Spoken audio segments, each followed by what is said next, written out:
Hello guys, இன்னைக்கு infinite cultivation மான்வாவோட 14th episode தான் பார்க்க போகிறோம்.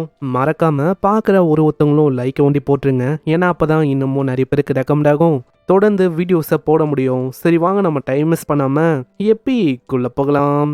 எப்பிக்கோட ஆரம்பத்தில் நம்ம ஜிங்கோ அங்கே பயங்கரமாக ஓடி வரா. மாஸ்டர் மாஸ்டர் இதை பாருங்க, நம்ம லீடர் அவர் ஏதோ உங்களுக்கு ஒரு இன்விடேஷன் வந்திருக்கு அப்படின்னு அவர் சொன்னார். அது என்ன இன்விடேஷன் அப்படின்னு நம்ம ஆள் பார்க்குறான். அதில் ஜியூ கிளான் அப்படின்னு போட்டிருக்கோம். அங்கே ஏதோ ஒரு பேங்க் குயிக் நடக்குதான். நம்ம ஆளுங்களை அங்கே வர சொல்லியிருக்காங்க. நம்ம ஹீரோக்கும் அங்கே இருக்கிற பர்சனை பற்றி தெரிஞ்சிருக்கு. அங்கே இருக்கிற அந்த ஓல்டு மேன் கல்டிவேஷன்ல ஒரு பெரிய உச்சத்தை அடைஞ்சிருக்கான் ஈஸ்டர்ன் டொமைன் முழுக்க. இதனால ரொம்ப ஷாக் ஆயிருக்கு, யாரா அவன் அந்த அளவுக்கு ஸ்ட்ராங்கானு. அதனால ஒரு பெரிய பேங்க் குயிக்க ஆளு வச்சிருக்கான். இந்த மாதிரி டைம்ல அவன் இன்வைட் பண்றானா, கண்டிப்பா அவனோட ஸ்ட்ரென்த்தை ஃபிளெக்ஸ் பண்ணும் அப்படின்னு சொல்லி தான் அவன் இன்வைட் பண்றான். ஹாங்குக்கும் இந்த சூ கிளானை பத்தி தெரிஞ்சிருக்கு. அந்த சூ கிளான்ல அந்த பர்சன் இருக்கான்ல, ஆளு சூட இம்மார்டலா இருக்கான். சிம்பிளா சொன்னா இம்மார்டல் அப்படின்னு ஒரு டைட்டில் அங்க டச் பண்ணாலே அவங்களோட ஸ்ட்ரென்த் அது பல மடங்கு ரொம்ப அதிகமா இருக்கும். அதே மாதிரி மாஸ்டர் ஜூன்லின் நம்ம ரீசெண்டாக ஏகப்பட்ட பிரச்சனைகளை பண்ணோம். அதுக்கேற்ற மாதிரி நம்மளுக்கு எனிமிஸும் ரொம்ப அதிகமாக இருக்காங்க. ஸோ இந்த மாதிரி டைமில் பேன் குயிக்கெல்லாம் அட்டன் பண்ணுறது டேஞ்சரஸாக தான் அமையும். ஹாங்கு டேஞ்சரை பற்றி என்கிட்ட பேசுகிற பற்றியா, அதுவும் அந்த ஆளு சூடோ இம்மார்டலாக இருக்கானா, கண்டிப்பாக அவனால் எனக்கு என்ன பிரச்சனை வரப்போகுது. இதுதான் எனக்கு ஒரு கரெக்டான வாய்ப்பு. ஏன்னா என்கிட்ட ஒரு பயங்கரமான மவுண்ட் இருக்கு. அந்த மவுண்ட்டை வச்சு இங்கே இருக்கிற ஆளுங்க மற்றவங்க கிட்டலாம் நல்லா சீன் ஓட்ட முடியும். திடீர்னு நம்ம ஹீரோ முன்னாடி சிஸ்டம் அப்பியர் ஆகும். அங்கே ஜியூ கிளான்ல நடக்கிற அந்த பேங்க் குயிக் அங்கே நம்ம ஆளு போகணும். அங்கே போயிட்டு மற்றவங்கள நீங்கள் ஷாக் ஆக்குனீங்கன்னா அதுக்கேற்ற மாதிரி ஸ்பெஷலான ரிவார்ட்லாம் உங்களுக்கு கிடைக்கும் இப்படின்னு ஒரு மெசேஜும் அங்கே அப்பியர் ஆகும். சிஸ்டம் நானே யோசிச்சேன், எனக்கே ஒரு மாதிரி கையெல்லாம் நம்ம இருந்துச்சு ஏதாச்சும் பண்ணலான்னு. ஆனால் சிஸ்டம் இந்த விஷயத்த நீயே சொல்லும் போது கண்டிப்பாக இந்த விஷயத்த பண்ணுவேன். பின்னாடியே அங்கே ஜிங்கும் கேட்குறா, மாஸ்டர் மாஸ்டர் அந்த இடத்துக்கு நம்ம எப்போ போவோம், நம்ம இப்பயே அங்கே போக போகிறோம். அங்கே இதை கேட்டோன்னே ஹாங்குக்கு ரொம்ப கடுப்பாகுது. ஏன்னா ஆளு எதை பார்த்தோம் பயப்படுற மாதிரியில்ல. இந்த மாதிரி ஒரு கான்ஃபிடென்ஸ் இவனுக்கு எங்கேருந்தா கிடைக்குதோ. நம்ம ஹீரோ சொடகு போட அங்கே வானமே ஒரு மாதிரி கிளிற மாதிரி ஆகும். அதில் ஒரு வித்தியாசமான கிரியேச்சர் அப்பியர் ஆகும். கிரியேச்சர் அப்பியர் ஆகும்போது கீழே இருக்கிற பீஸ்டுங்களாம் ரொம்ப பயந்து போகுது. அந்த அளவுக்கு கொடூரமான ப்ரெஷர் அது கீழே வரைக்கும் அப்படியே வரும். அங்கே இருக்கிற மக்களுக்கெல்லாம் அங்கே தெரியல, ஆமா என்ன ஆச்சு, நம்ம ஏதாச்சும் பீஸ்டால தாக்கப்பட்டிருக்குமா. அப்புறம் அவங்க முன்னாடி ஒரு பெரிய வேல் மாதிரி இருக்கிற பீஸ்ட் அங்கே வரும். அதை பார்த்து அவங்க அப்படி ஷாக் ஆகுறாங்க. ஏன்னா இந்த பீஸ்ட் ஒரு சுப்ரீமான பீஸ்ட், இத்தனைக்கும் கிரேட் அசென்ஷன் அந்த லெவல்ல இருக்கு. இந்த மாதிரி ஒரு பெரிய பீஸ்ட் எதுக்காக நம்ம செக்டுக்கு வரணும், இது என்ன அந்த ஃபெதர் இம்மார்டல் அந்த செக்டால அனுப்பப்பட்ட ஒரு பீஸ்டா என்ன இப்படின்னு தான் நம்ம லீடரு அங்க ஜாவு இவங்க ரெண்டு பேருமே யோசிக்கிறாங்க.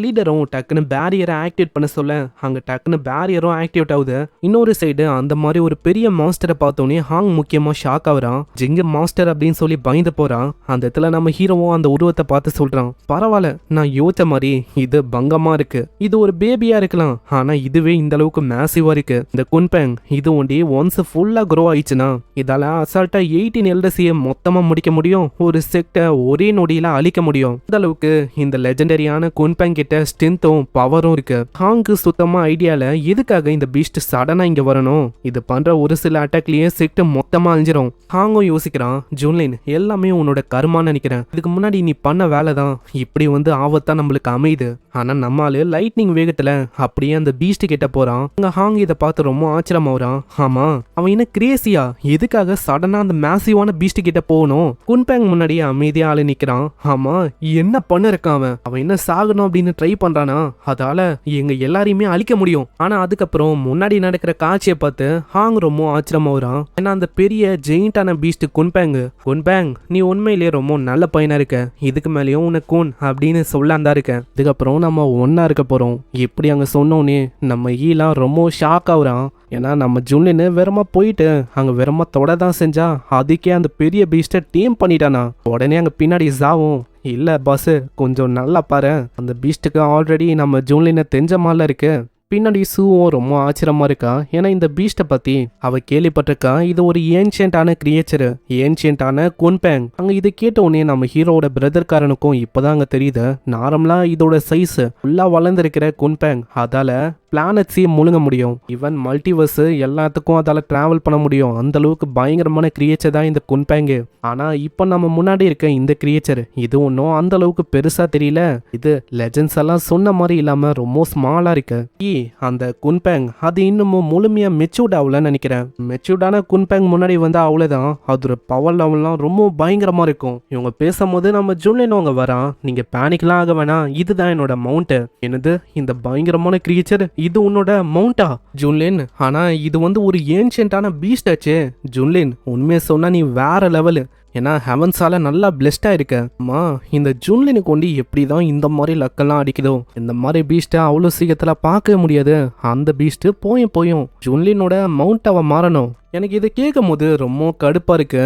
ஏன்னா இந்த ஜூன்லின் இவன் வந்து ரொம்ப லேசியானவன். அவனை மாதிரி ஒரு பர்சனுக்கு கொண்டு எல்லா விஷயமும் கிடைக்குது. ஹெவன்ஸால பிளெஸ்டாவும் இருக்கான். ஆனா நாங்க ரொம்ப கஷ்டப்பட்டு ட்ரெயின் பண்ணி தேஞ்சு கீஞ்சு எப்படியும் மேலே வருவோம். ஆனால் மேலே வந்து எங்களுக்கெல்லாம் ஒன்றுமே கிடைக்க மாட்டுது. அங்கே ஹாங்குக்கு பயங்கரமாக ஜூன்லினை பார்க்கும்போது வயிறு எரியும். அங்கே ஜூன்லினும் மற்றவங்க கிட்ட சொல்கிறான், சரி நாங்கள் ஜூ கிளான் மூலமாக எங்களுக்கு இன்விடேஷன் வந்துச்சுல, அந்த இடத்துக்கு நாங்கள் போகலாம் அப்படின்னு இருக்கோம். அதனால அந்த அளவுக்கு வரி பண்ணிக்க வேணாம் என்ன. ஆனால் இப்பயும் இந்த மவுண்ட் மேலே ஏதோ ஒரு விஷயம் மிஸ்ஸிங்காக எனக்கு தோணுது. அங்கே உடனே நம்ம ஜூன்லின் மேஜிக் அங்கே பண்ணுவான். அவனோட வீடு அப்படியே அந்த மவுண்ட்டுக்கு மேலே வரும். இப்போதான் அது பர்ஃபெக்டாக இருக்கு. இப்போ என் வீடே மவுண்ட்டுக்கு மேலே இருக்கு. அவ்வளோதான், இதை வச்சு என்னால் அசால்ட்டாக நிறைய இடத்துக்கு ட்ராவலும் பண்ண முடியும். அண்ணக்காரனுக்கு அங்கே கண்ணெல்லாம் பிதிங்கன்னு வரும் போல. அந்த அளவுக்கு ஆளு பயங்கரமாக அங்கே ஷாக் ஆகுறான். ஜூன்லின் எப்படி இந்த விஷயத்த அங்கே பண்ணான்னு. சரி நீங்க 2 பேரும் வரீங்களே, நம்ம ஜிங் அங்க வரேன் அப்படின்னு சொல்லும். ஆனா இப்பயும் ஹாங்குக்கு அங்க பயங்கரமா வயிறு எரியும். அங்க ஜிங்கோ கேட்கும், ஹாங் நீங்க வந்து வரீங்களே. ஹாங்க்கு இப்பயும் அங்க கோவமா தான் இருக்கு. இருந்தாலும் மூஞ்சில அந்த அளவுக்கு காட்டிக்காம மனசுலயே ஆளு யோசிக்கிறான், இந்த வாட்டி ஹெவன்ஸே அவனுக்கு ஃபேவர் பண்ணிருக்கலாம். ஆனா எப்பயுமே காடு உன் பக்கம் இருக்க மாட்டான் ஜூன்லின்னு. அதனால இப்போதைக்கு நான் வரேன். எப்பயுமே உனக்கு சர்வெண்டாலாம் என்னால இருக்க முடியாது. கரெக்டான மொமெண்ட் வரட்டும், அதுக்கு தான் நான் வெயிட் பண்ணிருக்கேன். அதுக்கப்புறம் என்ன, உன்கிட்ட இருக்கிற அந்த லக் எனக்கு அப்படியே வந்துடும். அந்த டைம்ல நீ தான் என்கிட்ட மண்டிடுற மாதிரி இருக்கும். தென் கொன்பிங் மேலே ஏறி எல்லாருமே அந்த இடத்த விட்டு போக ஆரம்பிக்கிறாங்க. அங்க போன வேகத்துல நம்ம ஈயும் பின்னாடியே அங்க யோசிக்கிறான். இவங்க அங்க போறாங்க, அந்த இடத்துல இவங்களால என்னென்ன பிரச்சனை வரப்போதோ. நான் அந்த இடத்துல வேற ஆல்ரெடி சூடோ இம்மார்டலா ஒரு பர்சன் அங்க இருக்கானா. ஆனா அவங்க நம்ம கிளானை இன்வைட் பண்ணது நம்மள அடக்கி வைக்கணும் அப்படின்னு சொல்லிதான். ஆனா அவங்களுக்கு தெரியாது ஒரு டைகர் அங்க வரப்போகுதுன்னு. இதனால எதுக்குதான் இன்வைட் பண்ணும் அப்படின்னு கடைசியில அவங்க யோசிக்க போறாங்க. சீன் அப்படியே ஜூ கிளானை நோக்கி வரும். அது ஒரு ஃப்ளோட்டிங் ஐலண்ட் தான். அந்த இடத்துல நம்ம ஜூன்லினுக்கு எப்படி இன்விடேஷன் வந்துச்சு, அதே மாதிரி நிறைய பேருக்கு அவங்க இன்விடேஷனை சென்ட் பண்ணியிருக்காங்க. அங்கே ஒரு கிளான்லேருந்து நிறைய பேரும் அவங்க வந்து ரீச் ஆகுறாங்க. ஜூ கிளானோட ரெசிடென்ஸுக்கு எல்லாருமே வந்துட்டாங்க. எல்லாருக்குமே இந்த இடத்துக்கு வந்ததுக்கு ரொம்ப பெருமையாக இருக்கும். ஏன்னா இந்த இடத்துல ஒரு வயசான ஒரு சூடோ இம்மார்டலாக மாறிட்டாரு. ஒரு பர்சன் சூடோ இம்மார்டலாக மாறணும், அவங்களுக்கு வாய்ப்புகள் ரொம்ப அதிகம். அதாவது அவங்களால 1 மில்லியன் வருஷம் கூட வாழ முடியும். இது ஒரு கல்டிவேஷன் உலகம்னால அந்த அளவுக்கு இந்த விஷயத்தெல்லாம் நீங்கள் கண்டுக்க வேணாம். ஜஸ்ட் ஒரு ஃப்ளோவில் பாருங்க. ஏன்னா அந்த அளவுக்கு டீட்டெயிலாக பார்த்தீங்கன்னா நீங்கள் ரொம்ப கன்ஃபியூஸ் ஆவீங்க. அங்கே இப்படி பாராட்டும் போது அந்த ஜூ அந்த பர்சனுடைய சன்னு அந்த பையன் வரான். இவன் யாருன்னு தெரியுதா? போன எபிசோட்ல பொண்ணுங்க கூட ஜாலியாக இந்த அதே பர்சன் அவன் தான் இவன். அங்கே முன்னாடியே இன்னொருத்தனும் அவங்க சொல்கிறான், ஆமாம் நான் என்ன கேள்விப்பட்டேன்னா இந்த ஜூக்லன்னு அவங்க நம்ம ஹீரோவோட செக்டையும் இங்கே இன்வைட் பண்ணாங்களாம். ஆமாம் இல்லையா பின்ன, அந்த ஜூன்லின்னு மற்றவங்களெல்லாம் நாங்கள் இன்வைட் பண்ணோம். ஆனால் அவங்க வருவாங்க அப்படின்னு எனக்கு நம்பிக்கை இல்லை. அப்படியும் வந்தாலும் ரேண்டமாக ஏதாச்சும் ஒரு பர்சனை வேணால் சென்ட் பண்ண வாய்ப்பு இருக்குது. அப்படி யாராச்சும் வந்தாங்கன்னா கண்டிப்பாக நான் ஒன்றும் உள்ளே விட மாட்டேன், அப்படியே தோற்றி விட்டுருவேன். ஆனால் திடீர்னு நம்ம ஜூன்லின் இங்கே வந்தானா வேற என்ன, எங்கள் ஃபேமிலியோட பலத்தை அவன் பார்ப்பான். ஆமாம் ஜூன்லின்லாம் இங்கே வந்தாலும் அந்த அளவுக்கு ஒன்றும் பெரிய விஷயம் இல்லை. ஏன்னா ஜூ கிளான்ல ஆல்ரெடி அந்த பர்சனு சூடோ இம்மார்டலாக மாறியாச்சு. ஜூ முன்னாடியெல்லாம் அங்கே ஜூன்லினால நிற்கவே முடியாது. ஜூன்லினை பற்றி ஏன் முன்னாடி நீங்கள் பேசுகிறீங்களா? அப்படி வந்தாலும் அந்த பர்சனை எப்படியாச்சும் என் முன்னாடி தலைகுனியாமல் நான் விட மாட்டேன். ஜூவோட பையனுக்கு பின்னாடி அங்க மத்தவங்களாம் ரொம்ப ஆச்சரியமா வராங்க. ஆமா அது என்ன வானத்துல, அது டைரக்டா நம்ம இருக்கிற இந்த இடத்த நோக்கி வருது. பார்த்தா நம்ம ஹீரோவோட பீஸ்ட் குன்பேங்க, அதுவும் அங்க பயங்கர ஆறாவோட வரும். வரும்போது அதோட ப்ரெஷர்னால அங்க இருக்கிற ஒருத்தங்களும் ரொம்ப பயந்து போறாங்க. ஆமா இது என்ன பீஸ்ட், இது ரொம்ப ஆக்ரோஷமா இருக்கு. அட இது வந்து குன்பேங் தானே. இந்த பீஸ்ட் பல்லாயிரம் வருஷத்துக்கு முன்னாடி அழிஞ்சு போயிடுச்சு அப்படின்னு தான் நான் யோசிச்சேன். ஆனா இந்த மாதிரி ஒரு பீஸ்ட் திரும்ப அப்பியர் ஆயிருக்கா? குன்பேங் மாதிரி ஒரு மிகப்பெரிய பீஸ்ட் இங்க வந்திருக்குன்னா ஒரு கிரேட்டான பவரோட இருக்கிற பர்சன் அவன் சர்மோனியை அட்டன் பண்ணணும்னு வந்திருக்கான்னு நினைக்கிறேன். குன்பேங் மாதிரி ஒரு பெரிய பீஸ்ட் இங்க வந்திருக்குன்னா சர்மோனிக்கு ஒரு மிகப்பெரிய பிளெஸிங் மாதிரி இது. ஆனா இந்த மாதிரி ஒரு டிவைன் லெவல்ல இருக்க பீஸ்ட் கிட்ட சவாரி பண்றது வேற லெவலான விஷயம். அந்த அளவுக்கு யாரு வந்திருக்கா? நம்ம யோசிச்ச மாதிரியே இந்த ஜூ கிளான் கிட்ட மிகப்பெரிய அளவுல பயங்கரமான கனெக்ஷன்லாம் இருக்குன்னு நினைக்கிறேன். ஏன்னா இந்த அளவுக்கு பெரிய குன்பேங் அந்த மாதிரி ஒரு பீஸ்டையே கொண்டு வந்திருக்காங்களே. அங்க இப்படி ஒருத்தங்க ஒரு விதமா அங்க பேசும்போது அங்க ஜூ கிளானுடைய சன்னுக்காரன் அவன் பார்த்தா இதை ஒரு அட்வான்டேஜா அவனுக்கு பயன்படுத்திக்கிறான். ஆமா ஆமா, இப்போ வந்திருக்க அந்த கெஸ்ட் அவங்க ஆக்சுவலா எங்க கூட டீப்பான கனெக்ஷன்ல இருக்கிற ஒரு கெஸ்ட் தான். அதே மாதிரி என்னோட பேரண்ட்ஸ் ஒரு முறை சொன்னாங்க, அதாவது இந்த கெஸ்ட் பல வருஷத்துக்கு முன்னாடி, அதாவது நான் பிறக்கும் போது வந்தாங்களாம். அந்த டைம்ல எனக்குள்ள இருக்கிற பொட்டன்ஷியலை பார்த்து நான் உங்களை கிராண்ட் சன்னா எடுத்துக்கிறேன் அப்படி இப்படிலாம் அவங்க சொன்னாங்களாம். ஆனால் என் பேரண்ட்ஸு விடலை, அப்படியே டிக்ளைன் பண்ணிட்டாங்க. அதெல்லாம் என்ன ஒரு கிரேட்டான மெமரிஸாக இருக்கு அப்படின்னு தான் நான் யோசிக்கிறேன். இப்போ இதை கேட்குற மற்றவங்களுக்கும் லைட்டாக அங்கே நம்பிக்கை வரும். அப்போனா உண்மையிலேயே ஜூக்கில் அவங்க மாசு தான் போலியே, நான் இந்த மாதிரி பயங்கரமான கனெக்ஷனோட இருக்கிற ஒரு பர்சனை ரொம்ப நெருக்கமாக வச்சுருக்கேங்க. இப்போ எனக்கு ரொம்ப ஆர்வமாக இருக்கு அந்த பர்சன் அவன் வந்து உண்மையிலேயே யாருன்னு. அங்கே குன்பேங்கும் அதே மாதிரி வந்து ரீச் ஆகும். அந்த இடத்துல நம்ம ஜுன்லின்னு ஹாங்கு அதுக்கப்புறம் ஜிங்கு உங்க 3 பேருமே வர அவங்க எல்லாருமே பயங்கரமா ஷாக் ஆகுறாங்க. அட இது வந்து ரியலாவே நம்ம ஜுன்லின்னு. அங்க சில பேர் வந்து யோசிக்கிறாங்க, நான் இதுக்கு முன்னாடி கேள்விப்பட்டேன் ரூமரா, இந்த ஷுவான்டியான் செக்ட் இருக்குல்ல, இது வந்து டோட்டலா ஒரு ஏன்ஷியன்டான செக்டா. அந்த டைம்ல நம்பல. ஆனா இந்த கொன்பேங்கு ஜுன்லின்னு இந்த மாதிரி விஷயத்தெல்லாம் பார்க்கும்போது நம்பிக்கை எனக்கு அதிகமாகுது. ஜுன்லின் அந்த அளவுக்கு திறமசாலியா என்ன, ஏன்னா கொன்பேங் மேலேயே அவனால ரைட் பண்ண முடியுது. மக்கள் இப்படி ஷாக் ஆகும் போது எல்லார விடவும் ரொம்ப ஷாக்கிங்கா இருக்குது ஜூவோட சன்னு அவன்தான். இல்ல இல்ல, இது உண்மையா இருக்கக்கூடாது. எதுக்காக போயும் இவனா இருக்கணும் இது, ஏன்னா ஆளு வேற ஒருத்தங்களா இருப்பாங்கன்னு சொல்லி கதையா அங்க விட்டான். அங்க இதனால எல்லாருமே அங்க கிட்ட வந்துட்டு, யங் மாஸ்டர் ஜூ, நீங்க சொன்னதெல்லாம் இதுக்கு முன்னாடி, ஹேய் நீங்க எல்லாருமே என்கிட்ட ஏதாச்சும் பேசுறதுக்கு முன்னாடி நல்லா யோசிச்சுட்டு பேசுங்க. அங்க இது கேட்டோன்னே எல்லாருக்குமே அங்க பயமாவும், ஏன்னா இவங்க ஜூ கிளான்ல சேர்ந்தவங்க. அப்படி ஏதாச்சும் எசகு பொசகா சொல்லிட்டாங்கன்னா அவ்வளவுதான், இந்த ஜூ கிளானு இங்க இருக்கிற யாரையுமே விடாது, மொத்தமா மூச்சு விட்டுரும். இதனால அவங்க இல்ல இல்ல இல்ல, நீங்க சொன்னதை நாங்க கேட்கல, நீங்க எதையுமே சொல்லல, அந்த பயம் இருக்கணும். குன்பேங் மாதிரி ஒரு பெரிய பீஸ்டே அங்க அப்பியர் ஆகும் போது இந்த ஜூ கிளானோடைய எல்டரு தாங்க அந்த வயசான ஒரு சூட இம்மாட்டலா இருக்காருல்ல, அந்த பர்சனே அங்க வராரு. அவரும் அந்த பெரிய டிவைனான கிரியேச்சரை பார்த்து ரொம்ப ஷாக் ஆகுறாரு. ஏன்னா அதோட சைஸும் பவரும் பயங்கரமா இருக்கு. அப்படி உண்டு இங்க சர்மோனியா இல்லாம யாருமே இல்லாம இருந்தா இப்போதைக்கு இந்த மாதிரி கிரியேச்சரை நான் எப்படி விடுவேன், அப்படியே சண்டையிட்டு ஃபோர்ஸபிளி எனக்கு சொந்தமாக்கிருப்பேன். அந்த பர்சனை வந்துட்டு நம்ம ஜுன்லின் கிட்ட கிரீட் பண்ணுவான். இதனாலேயே அங்க மிஷினும் கம்ப்ளீட் ஆகுது.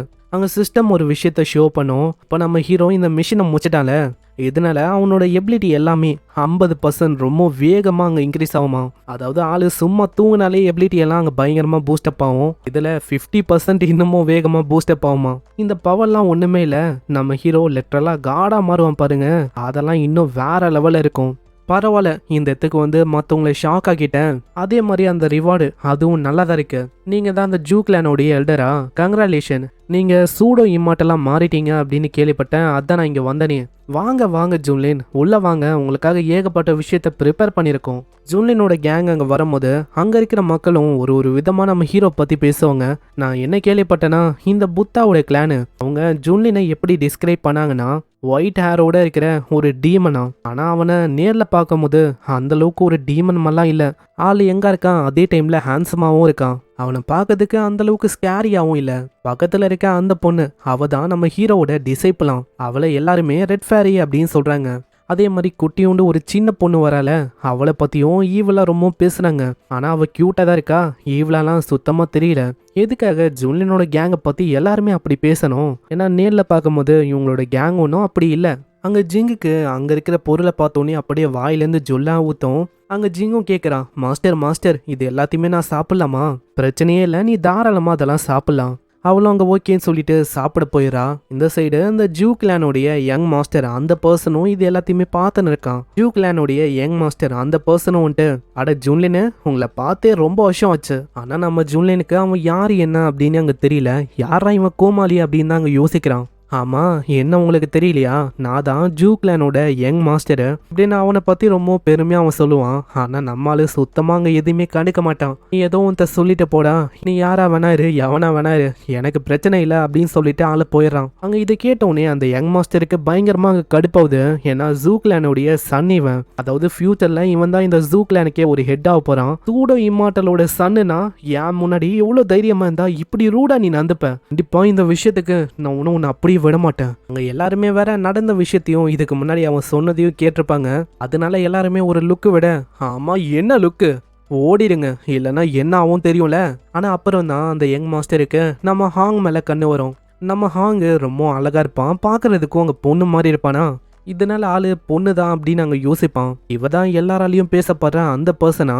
இவ தான் அங்க சேங்க ஓட விட்டாளா? அவளோட முகம் இருக்கே, அது ரொம்ப அழகா இருக்கு. நான் இது வரைக்கும் நிறைய பொண்ணுங்க கிட்ட ஜாலியா விளையாடி இருக்கேன். ஆனா விளையாடின ஒரு பொண்ணுங்களோட முகமும் இந்த அளவுக்குலாம் இல்லவே இல்லை. நான் வேற ஜூ கிளானுடைய சன்னா, அதனாலேயே ஃபீமேல் கல்டிவேட்டர்ஸ் யாரா இருந்தாலும் என் காலடியில இருப்பாங்க. ஏன்னா அந்த அளவுக்கு நான் ஒரு ஆண் அழகனா இருக்கேன். நான் இப்போ வேறமா என்ன பண்ணுன்னா அங்கே போயிட்டு அவளை அப்ரோச் பண்ணும், அவ்வளோதான். அப்ரோச் பண்ணா நான் யார் என்னன்னு தெரிஞ்சாலே ஆட்டோமேட்டிக்காக எனக்கு விழுவா. அதுக்கப்புறம் என்ன, அவளை என் கண்ட்ரோலுக்கு வச்சு ஜூன்லினை நான் கட்டுப்படுத்துவேன். இப்படி அங்கே வந்து விஷயம் நடக்குமா? இது எதுவுமே தெரியாமல் நம்ம ஹாங்கு சைடில் ஏகப்பட்ட ஃப்ளவர்ஸ் இருக்கும், அதெல்லாம் எத்தனை இருப்பான். பின்னாடியே அந்த பர்சனும் வந்துட்டு, ரெட் ஃபேரி உனக்கு இந்த மாதிரி ஃப்ளவர்ஸ்னா ரொம்ப பிடிக்குமா என்ன? இதுதான் யாவோ டூவோ ப்ளோசமு. இது ரொம்ப ரேரு. இந்த மாதிரி ஃப்ளவர்ஸ் அவ்வளோ சீக்கிரத்தில் பூக்காது, ரொம்ப கம்மியாக தான் இந்த இடத்துல இருக்கு. ஆனால் ரொம்ப அழகா இருக்கும். ரெட் ஃபேரி உங்களுக்கு இந்த ஃப்ளவர் பிடிச்சிருந்தா நீங்கள் தாராளமாக இதை வச்சுக்கலாம். உண்மையை சொன்னா இவன் ஒரு முட்டாளா இருக்கான். ஏன்னா இந்த ஃப்ளவர் இது வந்து சென்ட்ரல் டொமைன்ல பவர்ஸ் எல்லாத்தையுமே இன்னமும் என்ஹான்ஸ் பண்ணணும்னு சொல்லி தான் இந்த ஃப்ளவர்ஸை பயன்படுத்துவாங்க. ஆனா இந்த முட்டாள் ஜூ கிளானு அதெல்லாம் தெரியாம பிரைஸ்லெஸ்ஸான விஷயத்த அப்படியே டெக்கரேஷனுக்கு வச்சிருக்காங்க பைத்தியக்காரங்க. ரெட் ஃபேரி என்ன ஆச்சு உங்களுக்கு? என்ன அது பிடிக்கலையா என்ன? போதும் ரெட் ஃபேரின்னு என்ன சொல்லாத, ஏன்னா நான் ஒரு மேன். ஆஹா, அப்பனா உனக்கு நல்லாவே ஜோக் பண்ண தெரியும்னு நினைக்கிறேன் ரெட் ஃபேரி.